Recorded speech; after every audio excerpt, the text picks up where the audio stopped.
అందరం ఎదురు చూస్తున్న 13వ వారం ఎలిమినేషన్ టైం వచ్చేసింది. ఇక స్టేజ్ పైకి అడుగుపెట్టిన నాగార్జున ఈసారి డబుల్ ఎలిమినేషన్ లేదు, సింగిల్ ఎలిమినేషన్, అది కూడా Yashwini lady tiger you are the eliminated come on the stage అంటూ తనకి ఒక్కసారిగా చెప్పేసరికి హౌస్ అంతా కంగుతుంది. అయితే యశ్విని ఎలిమినేట్ అవుతుందని ఏ ఒక్కరూ ఊహించలేదు. యశ్విని ఉన్నన్ని రోజులు మంచిగా కాన్ఫిడెంట్గా ఆడుతూ అందరినీ ఎంటర్టైన్ చేస్తూ వచ్చింది. అది నిఖిల్తో లవ్ ట్రాక్ అయినా అవ్వచ్చు, అలానే అందరితో గొడవ పడే విధానమైనా కావచ్చు.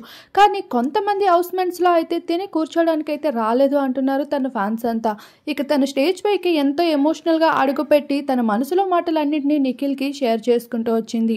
ఇన్ని రోజులు ఎలా ఉన్నాం, ఎందుకు ఉన్నాం అన్నది పక్కన పెడితే నీతో ఉన్న మెమరీస్ నేను ఎప్పటికీ గుర్తుంచుకుంటా, అలానే బయట కూడా నీకు ఎప్పుడు ఫ్రెండ్గా ఉంటా నిఖిల్, ఎవరేమనుకుంటే మనకేంటి, మనం చాలా జెన్యున్గా ఉన్నామని మనకు తెలుసు కదా అంటూ యశ్విని చెప్పిన మాటలకి నిఖిల్ అయితే ఎమోషనల్ అవుతాడు. ఇక నాగార్జున సైతం తనని ఎంతగానో అప్రిషియేట్ చేస్తూ వచ్చేసారు. You are the lady tiger in the house అంటూ.